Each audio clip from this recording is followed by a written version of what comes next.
Сәлем достар, қалдарыңыз қалай? Біз бүгін Наурыз көже билейін деп жатырмыз. Біз мамамыз екеуміз. Қазір сіздерге көрсетемін.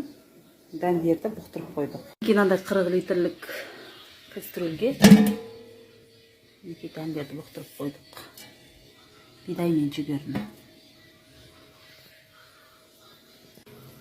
Мына жерде қыстан қалған қазы, қазым жарылып кетіпті. Қарта, сүр ет қайнап жатыр. Оны кәдімгідей 2 сағаттан аса қайнатамыз.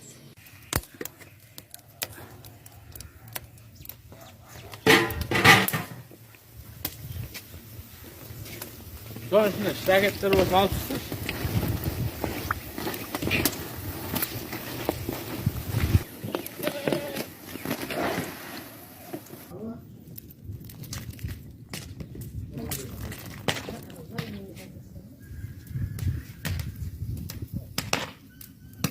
Үш күлше нан жайдым.